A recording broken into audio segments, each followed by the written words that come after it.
For you, this is the culmination, really, of a long, incredible journey. Take us back to Prince George. First of all, how'd you get there? How'd you end up in Prince George? Well, I was playing hockey in Trenching, and it wasn't going well. I have to battle through some adversity, so I decided to leave Trenching and went to play for Sparta Prague. And there was a lot of scouts, but the local scout was scouting for New York Islanders. And after the season, he said, "You know what? I have a few tapes of you skating and playing. I'm gonna send it to the organization and see what happens." And so they were talking, pretty highly, and they were kind of liking me. So my former agent flew me to St. Louis for the draft, and I ended up being drafted by New York Islanders. And then basically a day or 2 days after, there is a draft for juniors.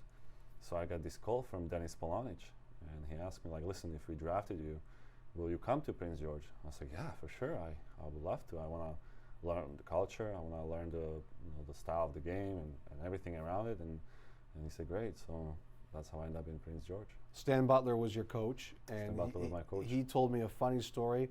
What happened 3 seconds into your first game? Yeah, I got into the fight.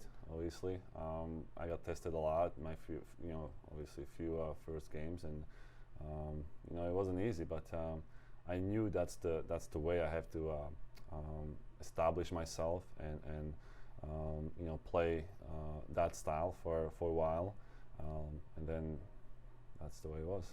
Well, Stan told me that he went to you in the intermission and said, "Had you ever fought before?" And you were saying no. It's in Europe. It's different. We used to fight, but obviously we had cages and we had gloves on. But I was always taught to fight. My dad, obviously, his background being Greco-Roman wrestler. First thing he said, "Here is the punching bag, boxing bag. Here it is. You have to be able to defend yourself once you make it." And so I had that base of boxing and obviously Greco-Roman wrestling and a little bit of jiu-jitsu. So before I went there, I knew how to throw a punch. Just didn't know exactly how to grab people and being used to hang on to jerseys and stuff like that. Mm-hmm. The one thing people say, Zdeno, is they remember you from back then when you first came to North America. They're so impressed with how far you've come. But I wonder, when back then, was there any doubt in your mind that you would be able to come to this distance? Whew. You know what? I always set short goals, like short distant goals. I didn't look too far. When I played in Prince George, my goal was to play really well and establish myself and being a good player, top 6 defenseman. After that, I signed a deal with New York Islanders. I wanted to be, able to play NHL one day, and then when that happened, obviously I want to be part of the team for good. I didn't want to be just going up and down. Once that happened, I always set goals higher and higher, and that's how I am. I don't want to be looking too far ahead, and obviously I don't want to be looking back. So when you got to Ottawa, what were your goals? Well, I knew that obviously the organization was just it was different mindset.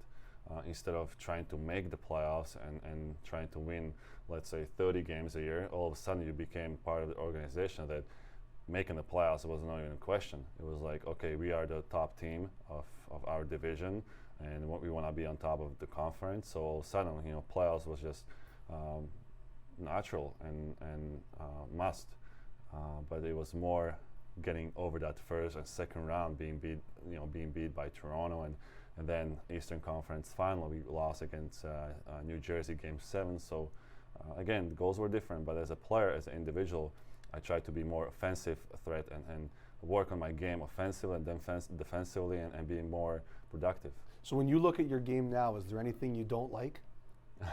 Well, there are always things you can improve, and I really mean it. Doesn't mean that I won Norris or been nominated a number of times, that now I don't have to work. I always want to improve my footwork, my shot, my play away from the puck. There's always things you can improve, and till I retire, I'm always gonna have that mindset. Your work ethic is the thing that everybody talks about with you. Jason Spezza used to joke when you guys were in Ottawa, nobody liked to take their shirt off around you because they were embarrassed. have you ever given any concessions to age, Zdeno, about how you work out as you get older? No, I don't look at the age. I always have a good energy and good spirit about working out, and I'm very excited to work out. I love that part of the job. I love to be fit. I love to be healthy and always in a good shape. And it's been always number one priority for me. Like I always want to be able to play a lot of minutes and be effective. And if you can help yourself with that part of the game, being fit, then you actually have more time to be able to think on the ice because you're in a good shape. You don't get tired. You don't get fatigued. So that's the way I look at it. The toughest challenge you've ever faced is getting to this point. I mean, this is your first Stanley Cup final, and at times, Zdeno, when a player takes a while to get there, there's questions about, is there a problem there? Is there a reason a guy doesn't win? Did you ever have any crisis believing in yourself as you tried to get to this point? No, I always believe in myself and my team, and sometimes things that do happen, and there is a reason for it. And even last year when we lost against Philly, there is a reason for it. We were more hungry this year because of that. We lost against Carolina. It just happened. That's sport and that's hockey, and you can't just blame yourself and being too hard on yourself because of that. You try to do your best. And that's the way I am, and always believe in yourself and your teammates, and believing in my team.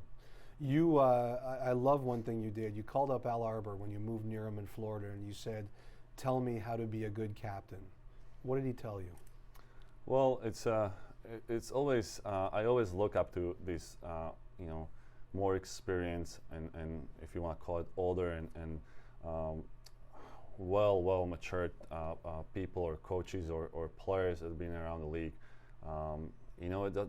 It's always nice to get the advice and to hear it from such a wise guys and guys who've been there, they won.